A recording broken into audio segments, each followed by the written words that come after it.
오늘은 땡땡한 은평의 장애인 일자리 토크 콘서트에 오신 여러분들을 환영합니다. 서부장애복지관은 은평과 함께 이번에 토크 콘서트를 준비했는데요. 원래는 매년 개최되던 은평 장애인 일자리라는 행사를 했었어요. 그런데 그것을 이번에는 유튜브로 만나게 되었습니다. 저는 이번에 사회를 맡게 된 서부장애인 종합복지관 직업문화팀에서 근무하고 있는 사회복지사 심희경이라고 합니다. 만나뵙게 돼서 반갑습니다. 네, 본격적인 이야기에 앞서서 여기 자리에 패널분들을 모셨는데요. 패널분들 소개를 키워드와 함께 소개하는 자리를 가지려고 합니다. 그래서 제가 판을 준비했는데요. 내가 생각하는 장애인 일자리는 이라는 이런 내용이거든요. 여기에 각자 패널분들이 작성해 주시면서 소개를 해보도록 하겠습니다.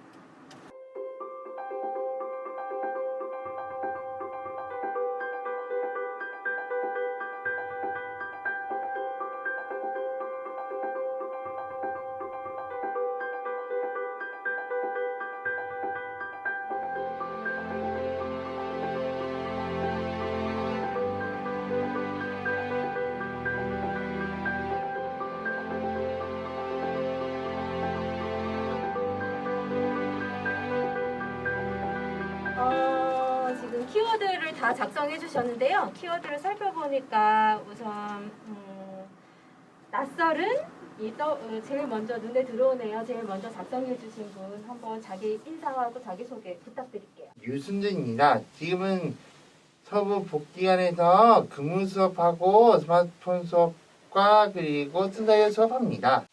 네. 그러면 다음 분은 또 색다른 소통? 이거 어느 분이 작성해 주셨을까요? 네, 제가 했습니다. 네. 네, 저는 이플리학시협동조합 대표를 맡고 있는 노봉래입니다. 제가 생각하는 그 색다른 소통이라는 것은 보통 우리가 소통을 할 때 말로 한다고 하지만 실제로는 그 말이란 언어 이외에 표정이나 뭐 이런 감정이나 이런 것들이 다 섞이게 돼요. 그래서 제가 이제 저희 직원하고 같이 일을 하면서 제가 좀 다리를 다친 적이 있어서 이제 깁스를 하게 됐는데 제가 이제 힘들게 걸어가고 있는데 멀리서 막 튀어오더라고요. 그러더니 아무 말 없이 자기 왼쪽 어깨를 저한테 이렇게 슬쩍 내미는 거예요. 그때 이제 제가 느꼈죠. 자기 어깨를 이렇게 짚고 걸으라는 얘기구나. 그래서 근데 그거를 이제 어깨를 짚고 좀 편하게 제가 하는 목적지까지 가게 됐어요. 그러니까 이렇듯 이제 저희 직원은 좀 중증자폐를 앓고 있는데 특별한 말을 하지 않더라도 조금 우리와 좀 다른 언어를 쓰더라도 충분히 소통할 수 있다. 그래서 제가 생각하는 장애인 일자리는 조금 비장애인과는 다른 그렇지만 충분히 소통할 수 있는 일자리다. 이렇게 생각합니다.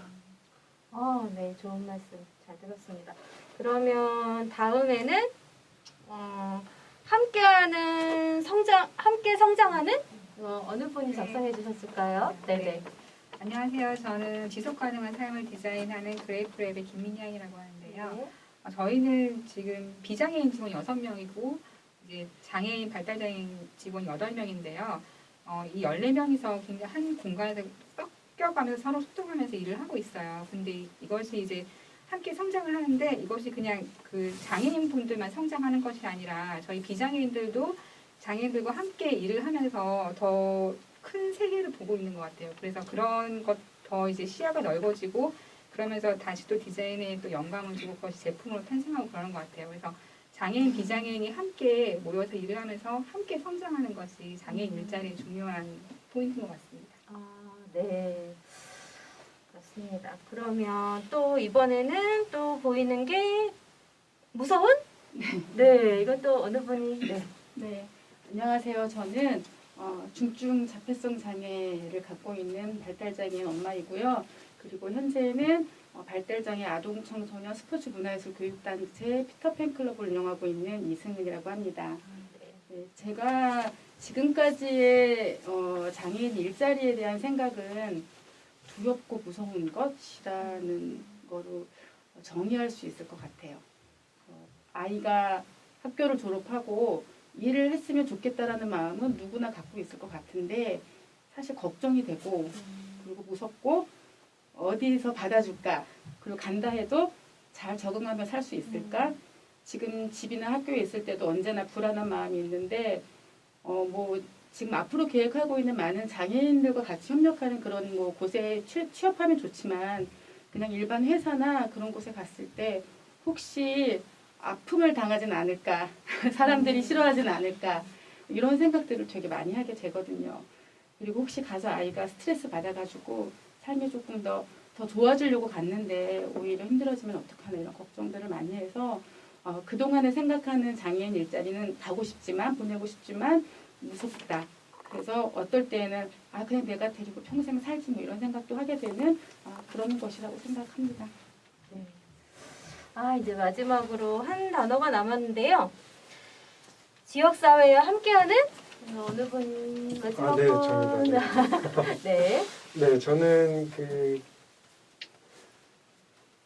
누야하우스라는 직업재활 시설에서 지금 대표를 맡고 있는 고인석이라고 합니다.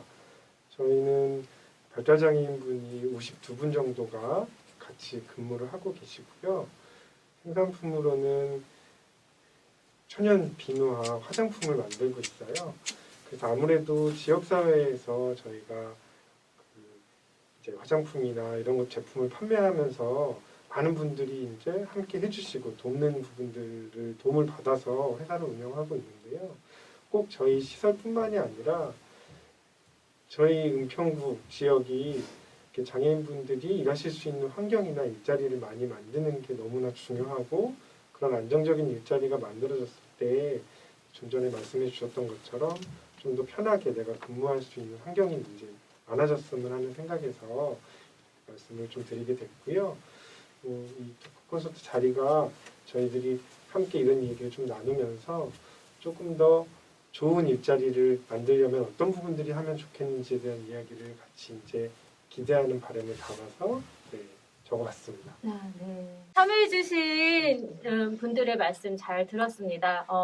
중증 장애인, 발달 장애인 일자리는 낯설고 무섭기도 하지만 그렇다고 해서 또 희망이 없는 건 아닌 것 같습니다. 뭐 이렇게 소통도 있고 새로운 소통도 있고 함께 성장하기도 하고 지역사회 함께 하기도 하는 이런 일자리의 모습들을 좀 살펴보고 어느 누구나 원하는 일자리를 갖는다는 것, 그런 희망을 갖는 일자리, 중증 발달장애 일자리에 대해서 얘기를 나눠보도록 하겠습니다.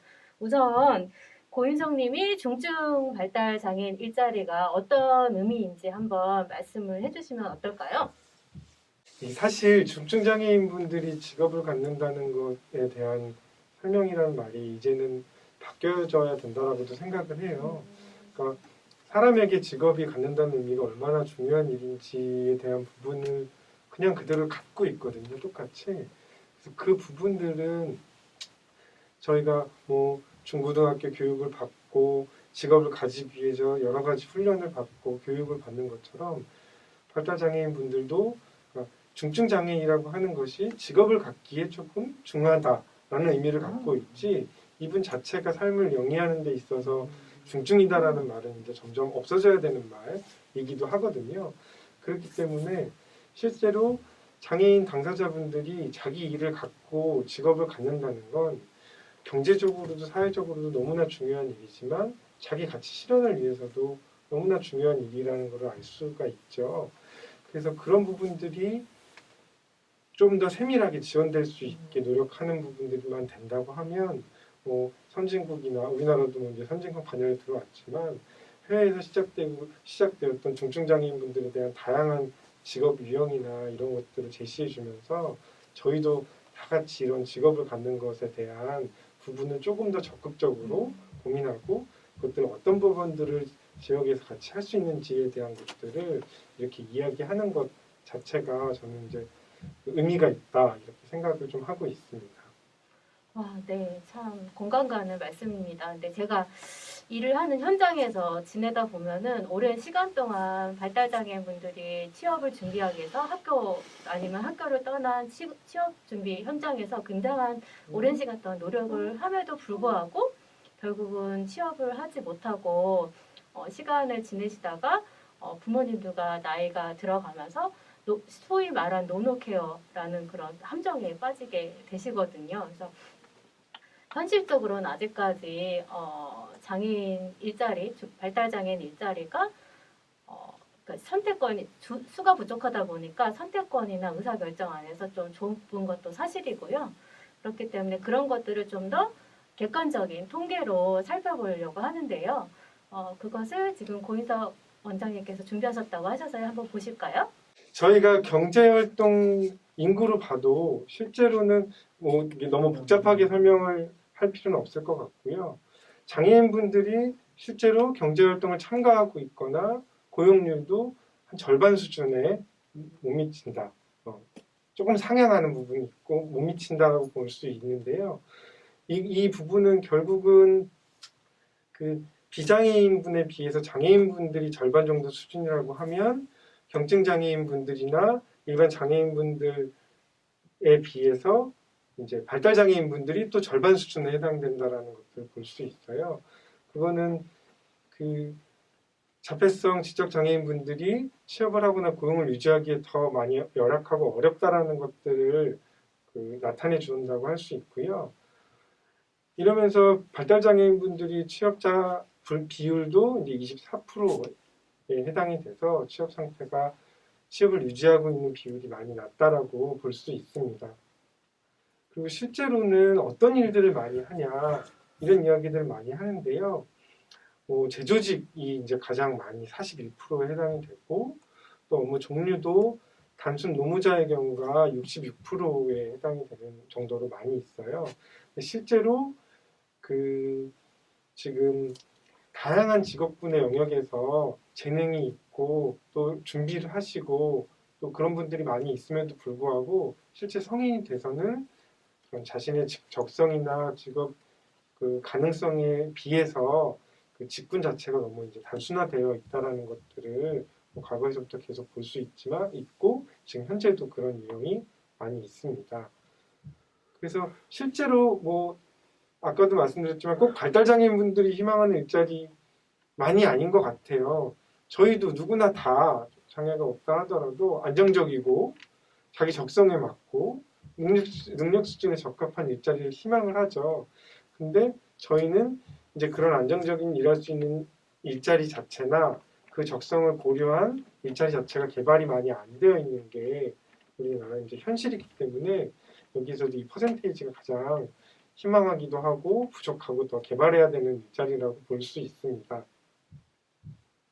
저희가 또 근로 형태는 코로나19 이전에도 마찬가지였지만 그 이후에 조금 더 많이 가속화됐어요.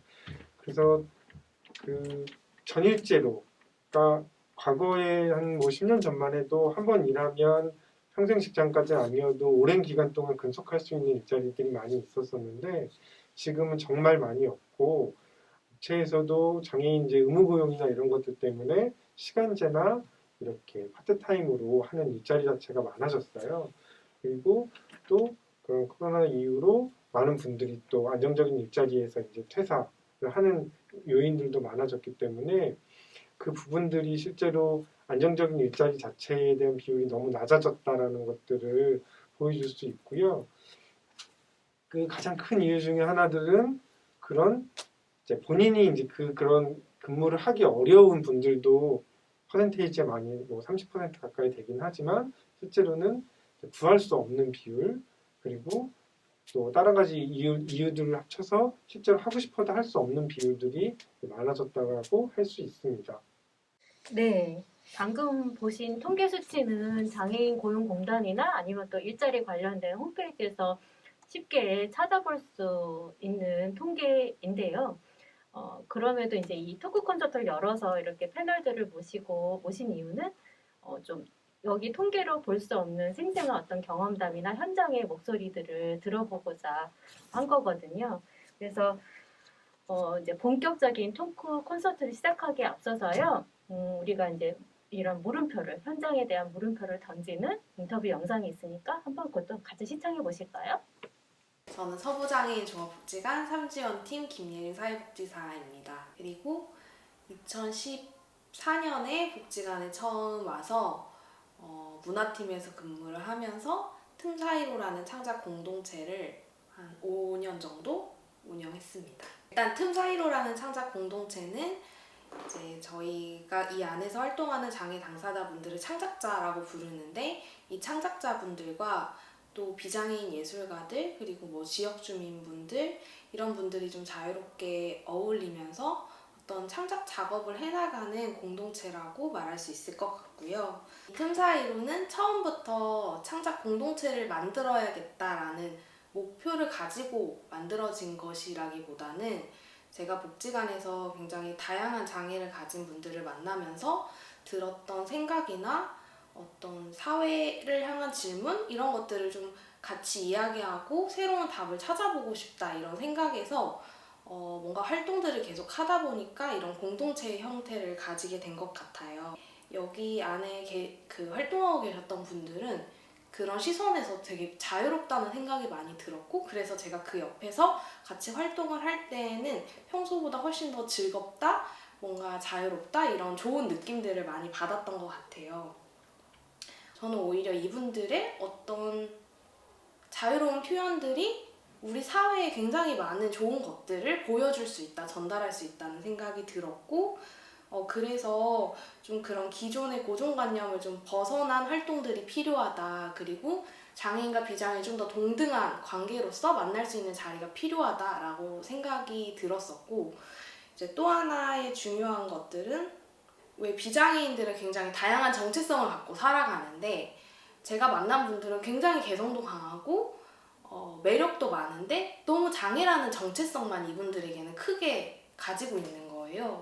이분들은 되게 자유로운 사람들인데 자기 한계를 되게 규정하기도 하고 굉장히 수동적인 입장으로서 살아가게 하는 한계점들을 만든다고 생각을 해서 이분들도 좀 더 다양한 정체성을 갖고 살아갔으면 좋겠다. 공동체를 만듦으로써 이분들이 창작자라는 정체성을 가지고 뭔가 좀 더 주체적으로 이야기, 목소리를 내고 활동할 수 있는 자리가 필요하다라고 해서 저희가 2016년도부터 입장 네트워크라는 이름으로 일단은 비영리 민간 예술단체였던 로사이드가 이제 기존에 이런 장애예술 활동을 굉장히 오래 해왔었고, 또 틈사이로가 활동하는 취지와 굉장히 맞아서 이제 좀 협력해서 뭔가 같이 일을 많이 했었어요. 그 입장이라는 네트워크를 만들었던 이유가 저희가 하는 활동? 좀 이런 기존의 사회의 어떤 기준에 대한 질문을 제기하는 활동들이 단순히 장애인만을 위한 활동이 아니고 그냥 일반적인 사람들을 위한 활동이 됐으면 좋겠다라는 생각이 있었고, 요즘 사람들이 되게 중요하게 생각하는 것들이 내가 도구로서 딱 직장에서 쓰이는 것이 아니고 정말 내가 좋아하고 즐거워하는 것을 일로서 삼고 싶어하는 사람들이 굉장히 많잖아요. 저는 그런 흐름과 이런 활동이 좀 다르지 않다고 생각하는데, 그래서 이것이 장애인만을 위한 어떤 움직임이나 운동이 아니고 좀 모든 사람들이 좀 더 행복하게 살기 위한 방법 중에 하나다. 그래서 2017년에 이제 굉장히 큰 1년에 한 번씩 전시회를 했었는데, 그때도 어떤 장애인 작가만을 조명하는 것이 아니고 이러한 새로운 일에 대한 개념을 좀 만들어 보려는 사람들의 다양한 시도를 소개하는 그런 전시회나 뭐 워크숍이나 이런 것들을 해왔던 것 같아요. 이 활동이 계속 진행이 되면서 창작자라는 정체성이 만들어지고, 그러다 보니 이제 소득적인 면을 고민을 안 할 수 없었던 게, 이 당사자분들은 청년기에 있는 분들이다 보니까 사실 그 나이가 되면 당연히 직업 활동을 하고 소득을 벌어서 또 내 생활을 해야 하잖아요. 단순히 뭐 소득뿐만 아니라 뭐 사회적인 역할도 필요한 거고 어떤 소속감도 필요한 것들이기 때문에 좀 자연스럽게 이것들을 좀 직업으로서 우리가 시도할 수 있는 방법들이 있을까? 그런 것들을 굉장히 많이 고민했던 것 같아요. 예를 들면 이분들의 작품을 저희가 중간에 매개해서 기업에 어떤 판매해서 좀 저작권료를 중간에서 매개해드리기도 하고, 자신이 하는 창작 활동을 워크숍으로 구성해서 뭐 강사로 파견을 해서 강사비를 받기도 하고, 혹은 작품을 어떤 디자인 상품으로 만들어서 그것들을 판매해서 수익을 얻기도 하고, 굉장히 다양한 이제 시도들을 해봤는데, 물론 그것들이 저희가 기대했던 뭐 나는 큰 소득이 뭐 들어오기도 하고 했지만 어쨌든 안정적으로 이런 활동을 좀 계속하기는 굉장히 어려운 한계 지점들이 있었고, 저는 이러한 굉장히 많은 시도들이 그 입장에서만 했던 것들도 아니고 장애인 단체에서도 이런 시도들을 많이 했었고, 그래서 권리중심형 일자리라는 어떤 새로운 개념들을 만들어냈고, 그런 것들이 지금 복지관에서 하고 있는 최근에 만들어진 권리중심형 일자리나 문화연계형 복지 일자리 같은 새로운 제도들, 그래서 우리가 이런 활동을 새롭게 시도할 수 있는 계기가 되는 정책들이 만들어진 것에 대해서는 굉장히 큰 성과라고 생각하고, 또 더 나은 방향으로 나아가고 있다고 생각을 합니다. 사실 이 한 분이 영원히 이제 이 일자리에 참여할 수 있는 건 아니고 2, 3년간의 어떤 활동 기간이 있고, 저는 이 시점에 굉장히 중요한 게 이 문화연계형 일자리라는 것이 결국에는 어떤 시도를 하기 위한 어떤 계기를 만드는 정책이기 때문에 이 안에서 각자가 어떤 활동을 했는지 공유하고 그런 사례들을 이야기하는 것들이 저는 굉장히 중요하다고 생각을 해요. 이런 활동을 전에 해본 적 없는 단체에서는 이분들의 일자리를 어떤 방식으로 지원하고 또 이게 이분한테 의미가 있는 일이 되려면 어떤 방식으로 운영을 해야 되는지 사실 되게 어려운 단체들이 저는 많을 것이라고 생각을 해요. 그렇기 때문에 이 안에서 좀 각자 어떤 시도를 하고 어떤 고민 지점을 갖고 있는지 모여서 이야기하면서 이런 것들을 발전시켜 나가는 과정이 굉장히 중요하다는 생각이 들고, 네, 그렇습니다. 그런 것 같습니다. 굉장히 다양한 주체가 시도하는 게 중요하다고 생각해요. 이런 정책을 통해서 공공기관에서 뭔가를 시도해 볼 수도 있고, 사회적 경제에서도 할 수 있고, 협동조합의 방식으로도 할 수 있고, 뭐 당사자 모임에서 할 수도 있고, 부모들이 할 수도 있는 거잖아요. 당사자분들과 뭔가를 해보고 싶고, 이 작품을 통해서 뭔가 내가 하는 일과 연결해보고 싶다라고 생각하는 기업이나 뭐 사람들이 저는 꽤 많을 거라고 생각해요. 우리 사회가 굉장히 장애 당사자와 만날 수 있는 기회나 공간들이 없잖아요. 그러다 보니까 사실 이분들을 실제적으로 만나볼 수 있는 기회, 이분들과 연결해서 뭔가를 해보려면 모일 수 있는 자리들이 없단 말이에요. 그래서 그런 자리를 일단 만드는 것이 중요하기 때문에 그런 자리가 많아지면 분명히 관심을 갖는 사람들이 많을 거라고 생각을 하거든요. 그래서 제가 아까도 얘기했던 게 어떤 뭐 정책이 됐던 어떤 것이 됐던 교류하는 자리가 굉장히 중요해요. 사람들이 모일 수 있는, 네트워크할 수 있는 자리? 그런 것들이 많아지면 저희가 또 예상하지 못했던 시도들이 그 안에서 벌어질 수 있다고 생각. 그러면 우리가 계속 활동하기 위해서는 어떤 지원이 필요한지, 어떤 환경이 필요한지 이런 것에 대해서 더 큰 변화를 만들어낼지에 대해서 좀 고민을 더 많이 해봤으면 좋겠다는 생각을 하고 있어요. 네, 앞선 지금 보셨던 영상처럼 발달장애인 그 문화예술 직무가에 대해서 이제 급속도로 관심이 높아지고 있는데요. 네. 그래서 공공기관이나 한국장애인 고용공단 이런 데서 연구나 이런 것도 많이 늘어나고 있는 것도 사실입니다. 그래서 우리 은평 마을에서도 또 우리가 잘할 수 있는 것들을 시도해봐야 되지 않나 생각이 들고요. 이런 것들에 대해서 얘기를 나눠보려고 하는데요. 패널분들 제가 미리 판넬을 여기 옆에 준비했거든요. 각자 또 한번 키워드를 이야기를 나눌 키워드를 또 작성 부탁을 드릴게요. 그래서 이 키워드는 각자 속한 공간에서 일자리를 경험한 것들에 대한 것들을 키워드를 해가지고 작성을 해주시고요. 이걸 가지고 풀어가지고 이야기 나눠보려고 하고요. 순서는 이제 기업, 그리고 그다음에 일자리를 준비하는 사람들, 내지는 참여하시는 분들, 그리고 공공 영역으로 이렇게 순서로 이어가겠습니다. 그러면 먼저 이렇게 패널에 작성 좀 부탁드리겠습니다. 판넬에 옆에 있어요. 다 작성이 되셨으면 먼저 그래프랩의 김민영님 이야기부터 들어볼까요? 네. 저는 지속 가능한 장애인 일자리를 했는데요. 제가 이제 그레이프랩을 처음 설립했을 때는 이제 제가 가장 포커스를 둔 게 발달 장애인 분들의 안정적인 경제 활동에 포커스를 뒀었어요. 그래서 제가 잡은 구조가 그냥 단지 고용만 하는 것이 아니라 수익 배분이라는 개념을 넣었어요. 그래서 저희는 현재 8분의 발달 장애인이 이제 함께 고용의 형태로 월급을 받아가면서 이제 일을 지금 3년 넘게 하고 있고요. 그리고 일부 아티스트 멤버들이 있어요. 아티스트 멤버들이 지금 함께하고 있는 그 발달장애 아티스트 멤버들 4분이 있으세요. 그래서 이제 4분은 이제 그 본인이 그린 그림의 제품이 팔릴 때마다 수익 배분을 30%씩 받고 있어요. 그렇게 해서 지금 3년 동안 계속 이렇게 이어오고 있거든요.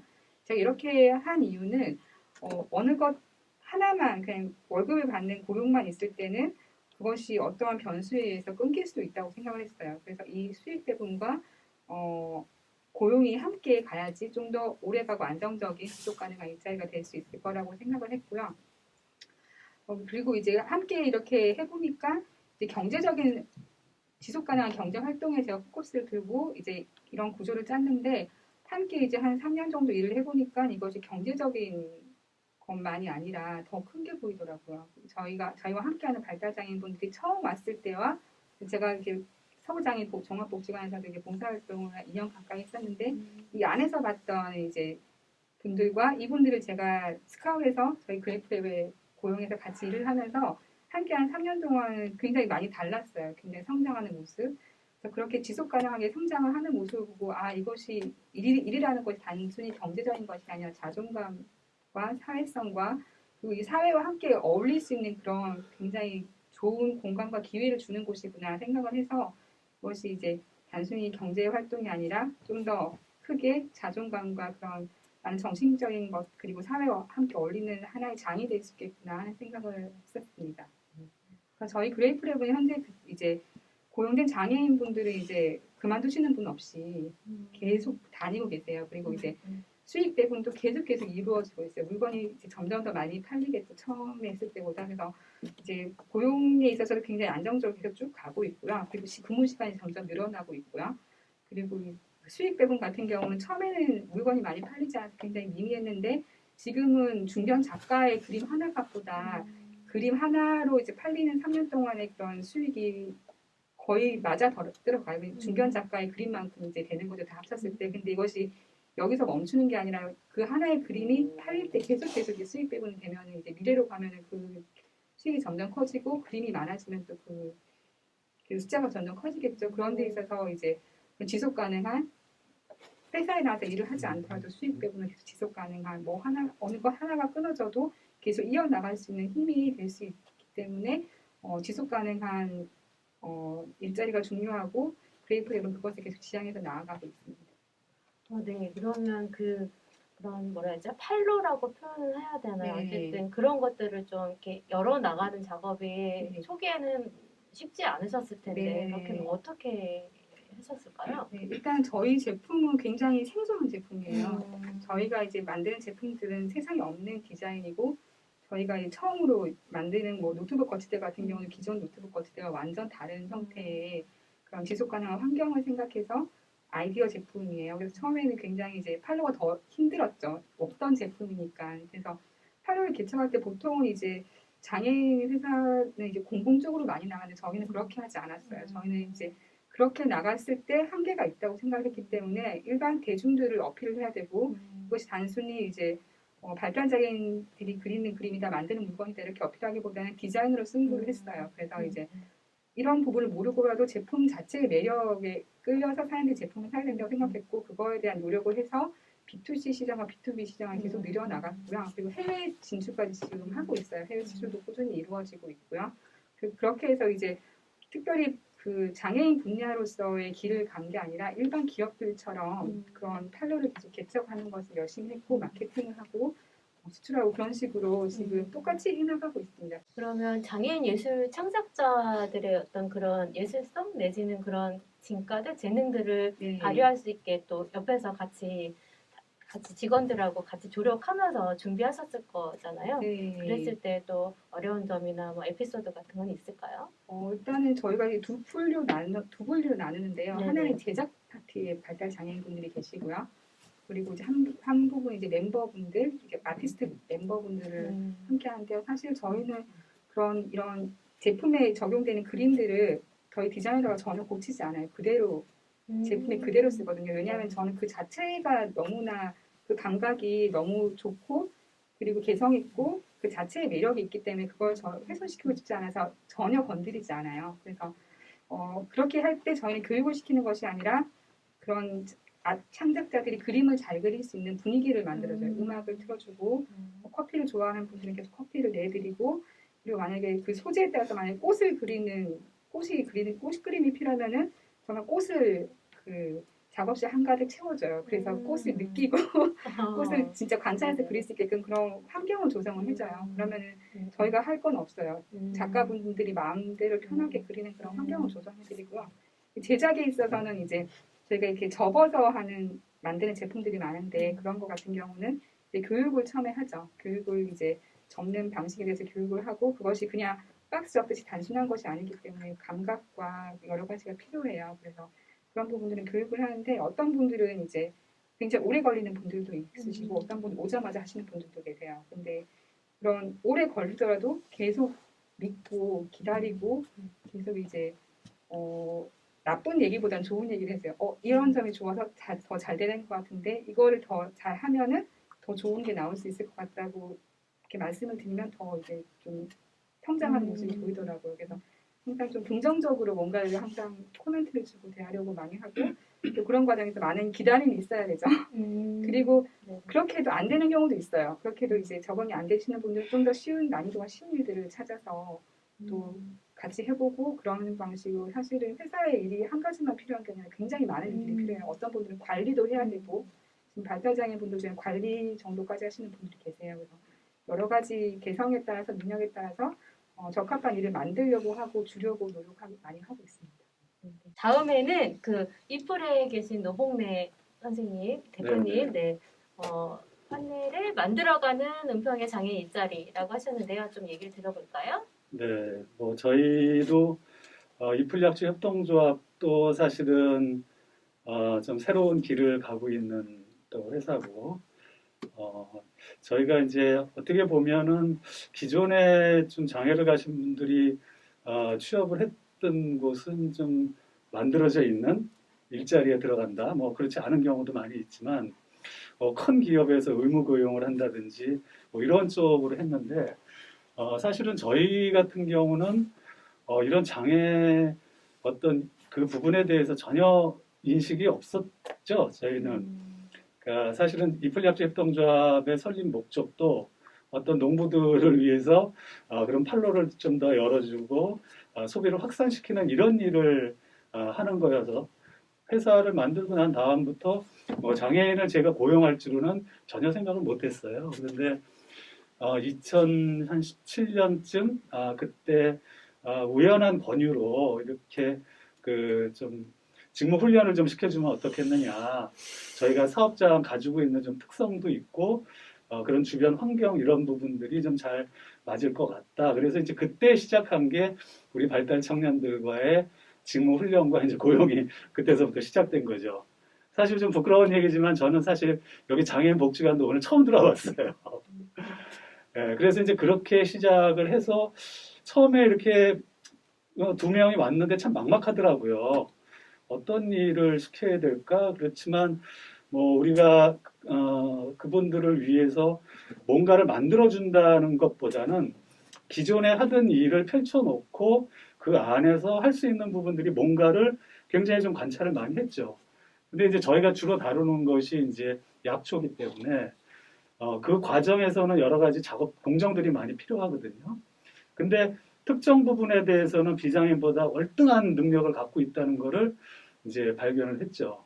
그래서 이제 그 다음서부터는 사실은 그 굉장한 좀 관심을 가지고 이런 일들을 좀 집중적으로 시키면 훨씬 내가 많이 도움을 받겠구나라는 생각을 했어요. 그러니까 실제로 사람들이 보통 굉장히 쉬운 일들을 좀 하찮게 생각을 하거든요. 이렇게 뭐 사회 경험도 많고 뭐 이러신 분들이 예를 들어서 박스 포장을 한다. 그러면 그냥 테이프 붙이는 것도 이렇게 뭐 이런 것쯤이야 이렇게 하고 하는데 사실은 그렇지가 않아요. 받는 고객들 입장에서 볼 때는 뭔가 반듯하고 박스도 딱 정돈이 되어 있고 이런 부분들을 좀 받아야 그래도 내가 좀 그 공급자의 어떤 그 진심 어린 그런 것들을 느낄 수 있거든요. 이제 그런 부분들, 그러니까 한치도 오차가 없는 그런 부분들이 저는 굉장히 좀 높게 평가를 해서 이제 그분들을 고용을 하고 같이 이제 지금까지 오게 된 거죠. 근데 이제 사실은 뭐 그 중간에 보면은 여러 가지 어려움은 많죠, 저희도. 왜냐하면 저희도 이제 운영하는 기업이니까 효율만 따지면은 사실은 그렇게 함께 할 수 없는 것이 사실은 솔직한 그런 입장이지만 우리가 이제 기업을 운영하면서 어떻게 보면 비용으로 측정할 수 없는 계량화할 수 없는 부분이 있어요. 그분들과 같이 일하면서 아까 이제 전에 대표님도 말씀하셨지만 비장애인들도 성장하고 그분들도 성장하는 것들이 보이거든요. 그러니까 이런 거에 대한 어떤 보람 그리고 이제 같이 일하면서 느끼는 그런 기쁨 이런 것들이 이제 지속돼서 지금까지 오지 않았나 싶어요. 그런데 제가 여기서 이제 만들어가는이라고 쓴 것은 사실 저희도 이제 아직까지도 이게 그러면 장애를 가지신 분들이 한테 좋은 일자리인가 아닌가는 사실은 저는 비전문가이기 때문에 잘 그거는 모르고 저희에서 하는 것은 여러 가지 일을 동시에 할 수 있는 좀 사람을 길러내고 싶거든요. 예를 들면 보통 장애를 가지신 분들이 쇼핑백만 붙인다든지 스티커만 붙인다든지 이런 일들이 아니고 우리도 직장에 가면 각각 여러 가지 일들을 많이 하잖아요. 근데 이제 그런 것이 비전문가로서 모르는 얘기일 수도 있지만 저는 그것을 오래 기다려주고 하면 가능하다고 생각을 하고 이제 뭐 지금 한 4년 정도 이렇게 끌어왔는데 앞으로도 조금 더 저희 회사의 여건이 나아지거나 뭐 이러면 좀 더 확대할 그런 생각은 저 가지고 있습니다. 그래서 이제 저희가 만들어진이 아니고 계속 진행 중인 어떻게 하면 그분들한테 좋은 일자리를 만들 수 있을까 하는 그런 진행형인 만들어가는 일자리라고 생각을 합니다. 네. 그러면 좀 그렇게 만들어가기 위해서 좀 더 뭔가 우리가 같이 사회에서 돕거나 같이 해야 될 것들이 뭐가 있을지 한번 생각해 보시면 될까요? 네네. 이제 그 부분이 사실은 좀 고민이긴 한데, 어떤 뭐 이렇게 좀 전문가분들한테 들은 얘기인데, 보통 이렇게 특히 이제 발달장애 그 청년들이 직장을 갖기 위해서는 많이 몰려있고 그런 큰 회사들에 대해서는 그분들의 어떤 그러니까 근무를 하고자 하는 욕구가 있어야지 채용을 한다 그러더라고요. 물론 그건 맞는 말이죠. 그렇지만 사실은 비장애인들도 각각 성격이 다르듯이 그거를 단시일에 판단할 수는 없을 것 같아요. 그래서 결국은 같이 할 수 있는 부분들은 좀 배려가 필요하고 오랜 시간 관찰이 좀 필요할 것 같아요. 그래서 저희가 이제 여태까지도 보면은 왜 수시로 아직까지 한 3, 4년을 같이 근무를 했지만 속마음을 잘 모르겠다. 어떤 때는 컨디션이 굉장히 좋아가지고 업무 성과도 많이 낼 때도 있지만 또 어떤 때는 굉장히 4차원의 생각에 빠져가지고 그런 부분들도 있기는 해요. 그렇지만 그런 것들이 다른 직원들한테 뭐 이렇게 해를 끼친다든지 그런 부분들은 전혀 아니거든요. 그래서 결국은 그분들을 위해서 좀 필요한 것은 기업 입장에서 볼 때 좀 기다려주고 그분들이 가지고 있는 능력이 어떤 건지를 조금 유심히 봐야 되는 그런 부분들이 좀 필요하다고 보여지는데 이제 그런 것들은 사실 규모가 크거나 조직화가 되어 있거나 이런 데서는 좀 하기 어렵죠. 그래서 어떤 지금 아까 그 자료 화면에서도 나왔지만 사회적 경제 영역 안에서 계신 그런 회사들은 조금 더 개방적이고 조금 더 이해할 수 있으니까 그런 쪽에서 일자리를 많이 만들어내는 것이 좀 중요하지 않을까 이렇게 생각을 하고 이제 그런 면에서 보면 이렇게 서부 장애인복지관에 계신 분들의 역할이 좀 더 중요하지 않을까 그렇게 생각이 듭니다. 네. 두 분 대표님 말씀 들으니까 무엇보다도 장애인분들과 함께하기 위해서 기다려주고 관찰하시고 어떤 장점들을 보려고 노력하시고 그런 부분들이 참 인상적이었어요. 그래서 그런 것들이 이렇게 쉽지는 않지만 이렇게 노력하시는 게 앞으로도 더 이런 사회적 경제 영역 안에서 가능하지 않을까 싶습니다. 그러면 이번에는 일자리를 준비하시는 분들을 얘기를 들어보고 싶은데요. 우선은 이제 어머님 입장에서 어떠셨는지 한번 얘기를 들어볼까요? 네, 저는 소수의 일자리 이렇게 했는데요. 이것은 이렇게 아마도 저는 이제 장애 아이를 키우는 엄마이고 또 저희 아이가 워낙 중증 자폐성 장애를 갖고 있기 때문에 이런 생각을 하게 될 것 같아요. 그러니까 엄마들이 주로 말하는 언어들, 대화들, 그러니까 여기 계신 분들은 정말 훌륭하고 뭐 이런 기업만 있으면 정말 아무 걱정 없을 것 같고 이런 선생님만 있으면 아무 걱정 없을 것 같은데 어떻게 보면은 여기도 우리가 늘 너무 자주 접하는 작은 우물 같은 그런 곳이라고 저는 생각이 들어요. 근데 소위 말하는 엄마들이 말하는 우리 아이들 중에 기능이 좋은 아이들, 대화가 잘 되고 소통이 잘 되고 자기 신변 처리 잘하고 어떤 뭐 급작스러운 상황이 생겨도 그 순간을 잘 모면하고 해결할 수 있는 능력을 가진 친구들이 대부분 취업을 한다고 저희들 생각을 하고 있거든요. 그리고 그 외에는 대부분 그래도 그나마 갈 수 있는 곳이 보호자협정 같은 곳이고 그리고 그 외에는 뭐 주간보호센터나 평생교육센터 그 외에는 집에서 거의 있고 이게 사실 솔직히 현실이잖아요. 그러니까 아주 소수만이 취업을 할 수 있다는 것들을 저희는 이미 알고 있거든요. 근데 그것들이 지금 변화되고 있다는 사실에 대해서는 정말 반가워요. 너무 감사하고 그리고 그 시각이 꼭 어떤 큰 대기업이나 이런 곳에서 사회공헌 활동하는 것이 아니라 작은 기업들이나 아주 작은 회사 같은 곳들, 뭐 사회적 기업도 그렇고 아니면 어떤 단체들이 같이 만들어서 발달장애인과 같이 일을 하고 협업한다라는 것들 정말 너무너무 감사한 거예요. 근데 이제 그렇게 되기 위해서는 사실 우리 아이들이 준비가 되어야 되거든요. 아무것도 하지 않고 있다가 갑자기 취업될 수 있는 것도 아니고 또 성인이 돼서 경험하는 발달장애인과 어린아이들을 경험해보면 또 완전히 차원이 달라요. 어린아이들은 정말 지금 흔히 알고 있는 도전적 행동 같은 것도 제어하기가 너무 힘들고 그리고 사실 아까 이제 그 그래프에 대해서 말씀하셨던 난 어디서 떨어졌는데 속상한데 여기 와서 좋아 이런 느낌을 갖고 말할 수 있는 장애인이 몇이나 될까 이런 생각도 해보게 되고 그리고 종이를 접고 박스를 접고 비닐 포장을 하는 단순한 작업이 뭐 저희 아이 같은 경우도 자폐성 장애이기 때문에 아주 강박적이거든요. 단순한 활동 같은 거를 지극히 반복적으로 하는데 그게 자기가 좋아하는 거를 하는 거지 좋아하지 않는 거를 반복하진 않거든요. 싫어하죠. 그러니까 일자리를 만든다라는 것은 정말 너무 어려운 일인 것 같아요. 그래서 엄마들이 고민이 되게 깊고 아주 소수의 기능 좋은 사람들, 사회적인 소통이 가능한 친구들이 취업한다 이런 생각 때문에 사실 기대하지 않는 사람이 솔직히 더 많아요. 지금 당장 너무 힘들거든요. 당장 아이들을 키우는 게. 그런데 이제 저 같은 경우에는 저희 동호가 지금 고등학교 2학년 그 은평대학교 특수학교를 다니고 있거든요. 근데 초등학교 4학년 때까지만 해도 거의 매일 울기만 하고 그리고 이제 그 통합학교를 다니고 있었거든요. 근데 그곳에서 결국에는 이 아이가 운다, 조절을 못한다는 것 때문에 그 통합교실 수업에서 배제를 당해가지고 수업을 계속 못 받고 있었어요. 그리고 사실 체벌도 많이 이루어지고 있었고. 근데 그런 대우를 받고 어떻게 보면은 외면을 당하고 차별을 당한 것 때문에 아이가 점점 안 좋아지더라고요. 그리고 나서 이제 그냥 마음을 딱 먹고 5학년 때 특수학교로 전학을 시켰거든요. 근데 확실히 지금 선생님들처럼 특수학교를 가니까 인식이나 생각하는 게 다르더라고요.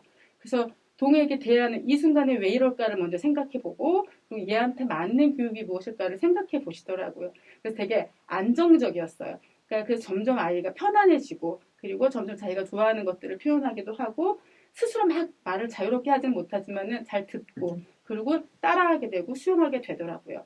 그러니까 이 공간 그 환경이 아예 우리 아이들 이해하는 환경에 가니까 애가 좋아진 거예요.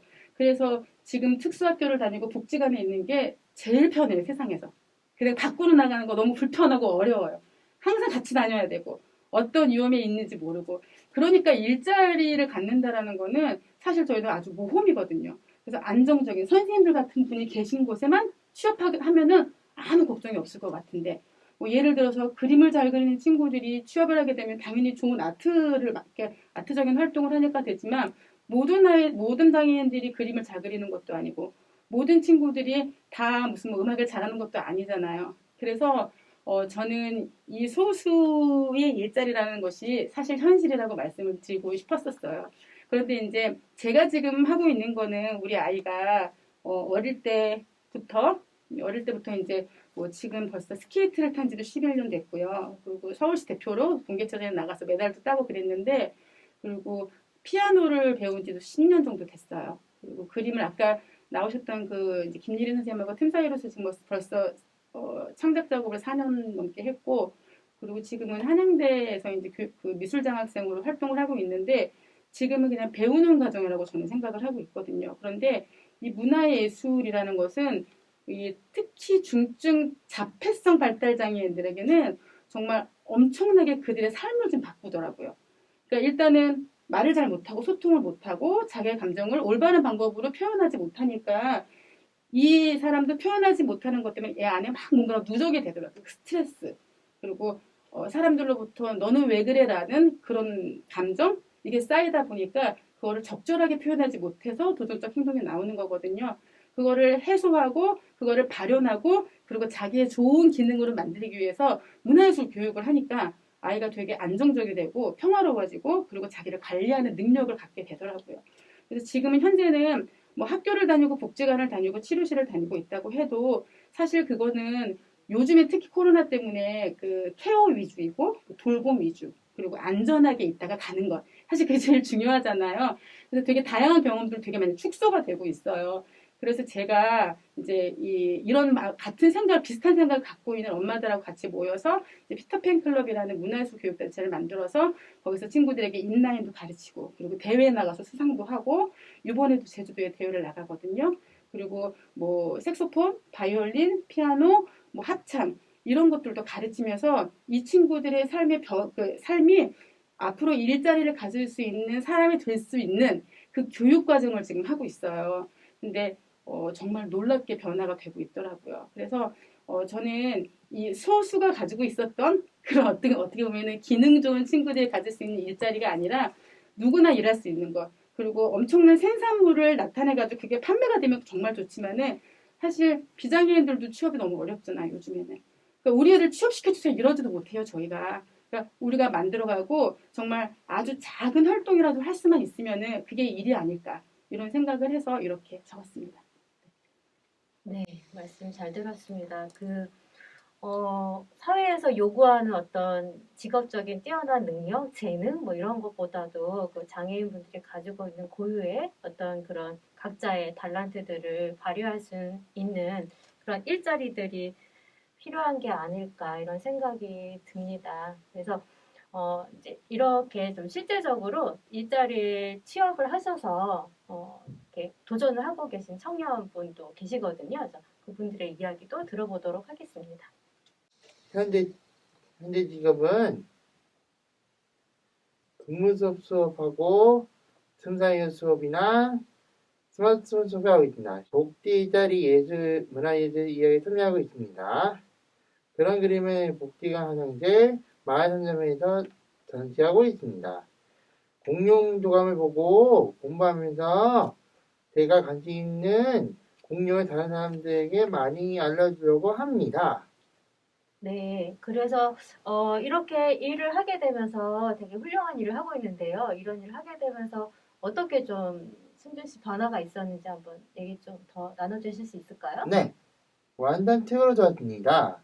일자리를 하면서 그리고 싶은 그림도 그리고 돈을 많이 벌어서 맛있는 것도 사서 먹습니다. 가족들이랑 같이 태어나부터 자연박물관과 동물원을 또 견학했습니다. 태어나부터 다녀온 후에 박물관에서 본 공룡들이랑 동물원에서 만난 동물들을 그리고 합니다. 네, 어쨌든 취업을 준비하시는 어머니 그리고 이제 당사자 분이 취업의 경험들을 귀한 말씀들을 나눠주셨는데요. 그러면 이제 무엇보다도 공공 영역에서 또 어떻게 도전을 하고 계시고 준비하고 계신지 얘기를 들어보도록 하겠습니다. 고인석님 말씀해 주세요. 네. 저는 뭐 뉴하우스에서 근무를 하고도 있지만 그 은평구 지역사회부장협의체 그 사회적 경제 분과에서 관련된 이제 더 좋은 은평 사업에 대한 부분들을 같이 우리 진행도 하고 있어요. 그래서 좀 전에 그 어머님과 또 김혜림 사회복지사님 얘기해 주신 것처럼 그 지역사회에서 이런 재능이 있거나 각각의 고유한 것들을 알릴 수 있는 장이 많이 필요하다. 그러니까 저도 오랫동안 그 분들이 하는 작업이나 이런 것들을 봤지만 문화예술이 가지고 있는 힘은 상당히 크고 또 사실 예술성이 있다라고 얘기하는 건 나와 다른 그리고 좀 더 그 세상을 바라보는 관점 자체가 더 이렇게 신선하거나 이런 느낌이 있을 때 감명을 많이 받잖아요. 뭐 피카소 같은 분들도 그렇죠. 그런 것들이 많이 알려지면 좋겠다. 이런 이야기들을 많이 했었어요.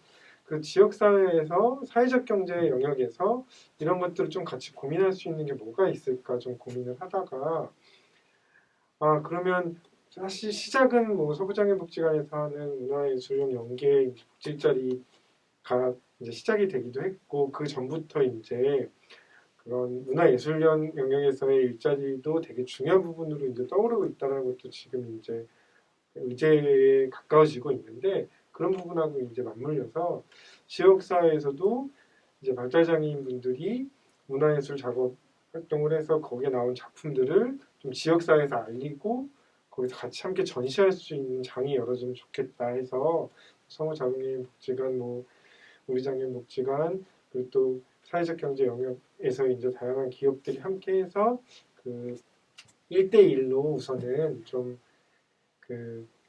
이런 예술 분야에 있는 전문가들과 협력을 해서 같이 이런 것들 작업을 하고 좀 전시하는 전시를 하게 된다면 뭐 카페라던가 관공서라던가 이런 부분에서 같이 이렇게 좀 알려보는 시작은 되게 좀 작긴 하는데요. 크진 않지만 이런 활동들을 계속하면서 그런 실제로 저희 분야에 관심을 갖고 있지 않은 이 일반 지역 주민들도 좀 더 관심을 갖게 되고 여기서 가지고 있는 그 작품들을 봤을 때 느껴지는 그런 되게 그런 저만의 생각은 아닐 거라고 생각하고요. 그런 놀라움이나 내가 생각하지 못해서 세상을 바라보는 시각이나 여러한 것들이 예술성이 저는 많이 있다라고 생각을 해요. 그건 음악으로도 발현되기도 하고 그림이나 또 여러 가지 활동들로도 발현된다고 해요.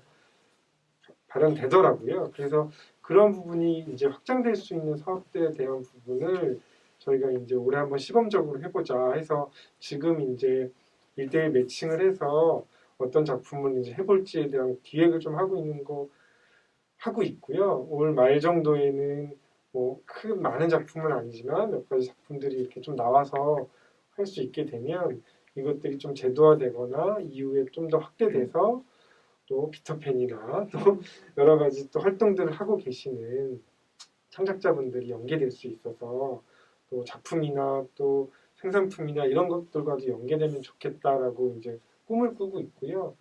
이런 사업들이 정말 좀 많이 활성화돼서 지역에서 이러한 특징, 이러한 장점, 이러한 탤런트, 이러한 것들을 우리가 왜 모르고 있었을까라는 제가 처음 느꼈던 감동들이 이제 지역사회에 좀 퍼져나가기를 좀 바라는 마음들이 있습니다. 네, 그래서 그런 준비를 지금 하고 있습니다. 네.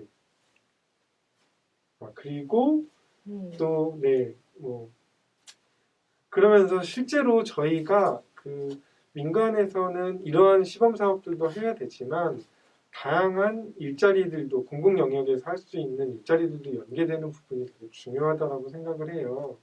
뭐 지역에서 그 공공 일자리 영역으로 보면 장애인 복지 일자리가 대표적으로 사실 있긴 하지만 노인 일자리에 비하면 턱없이 이제 퍼센테이지도 낮고 실제로는 뭐 재정 일자리 뭐 여러 가지 요새 일자들이 많잖아요. 청년 인턴부터 해서 뭐 신중년 사업부터 해서 그 노인 일자리는 말할 것도 없이 이런 사업들에서 조금 더 그 장애인 일자리라고 하면 장애인 시설이나 영역에서만 하는 일자리가 좀 많이 국한되어 있거든요. 근데 그런 청년이라던가 그 이외의 재정 일자리, 그러니까 마을 공동체에서 함께할 수 있는 일자리들이 많아진다면 그 일자리에 장애인분들이 많이 들어간다면 그거는 되게 이제 의미 있는 일이 될 수 있다라고 수년 전부터 뭐 소장애 복지관이든 장애인 단체들에서 계속 얘기를 해왔었는데요. 그건 뭐 일례로 예를 들면 뭐 장애인의 비율이 일정적으로 들어가는 쿼터제라던가 아니면 지역사회 장애인 조례에서 이런 일자리에서 장애인의 부분들이 함께 하는 것들이 필요하다. 그럼 공공의 영역에서 하고 있는 일자리들은 사실 상당히 많이 있거든요. 그래서 그런 일자리들에 대한 매칭이나 시도들을 많이 한다면 저희가 마을 공동체에 가면 뭐 생협도 있고 시장도 있고 뭐 여러 가지 이제 업종이 있죠. 거기에서 장애인 당사자분들이 함께 일할 수 있는 환경이나 실제로 일자리들이 그 인턴이나 이런 형태로도 연결이 많이 된다고 하면 조금 더 은평에 이런 장애인분들이 누구나 어느 마을에 가도 다 있어서 그거 자체가 이상하지 않은 그게 사실 우리가 바라는 더 좋은 이제 은평 그 장애인이 살기 좋은 이제 마을이라는 생각이 들고요. 그런 좀 시범적인 역할들을 은평구에서 좀 더 노력하는 것에 대한 제안을 계속 이제 해보려고 하고 있고 또 여기 계신 많은 분들이 함께 그런 뭐 마음들을 모아주신다면 조금 더 이 사업들이 조금 더 확대되고 많아지면서 소수가 아니라 뭐 다수도 아니고 그냥 당연한 것처럼 우리가 같이 그런 일자리가 많이 만들어지는 것에 대한 기대도 이제 꿈을 꾸고 있습니다. 네, 뭐 질문을 더 해볼까 했는데 너무나 좋은 말씀 해주셔가지고 질문을 더 해도 될까 싶을 정도로 완벽한 말씀을 해주셔서 네, 감사드리고요. 무엇보다도 이렇게 그 중증이란 말 쓰지 말자 그랬죠? 네네. 발달장애인 일자리를 만들어 나가기 위해서는 공공 영역에서 아까 전에 말씀하신 조례라든지 이런 것들이 좀 바탕이 되어서 제도적으로 마련이 되는 게 우선이 아닐까 싶습니다.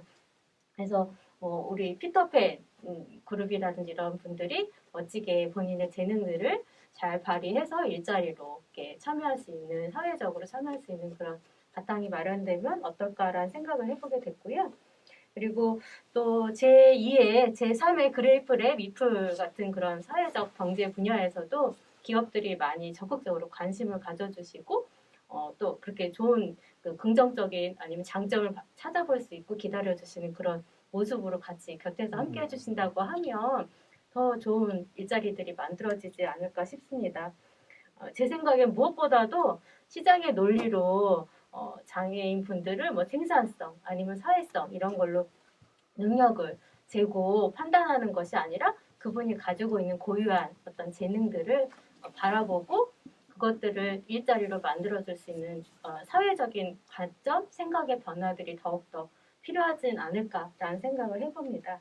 그래서 저도 이제 서부장애복지관에서 일하는 직원으로서 현장에서 일하는 전문가로서, 그러니까 조력가로서 다른 것보다도 장애인 분들의 일자리를 찾고 그리고 그 안에서 행복하게 자신의 가지고 있는 재능들을 충분하게 발휘하면서 일할 수 있고 관계를 맺어가고 행복하게 지낼 수 있도록 기업 그리고 공공 그리고 당사자분들과 협력하고 조력해서 일자리를 창출해내도록 만들어 나가도록 노력하겠습니다.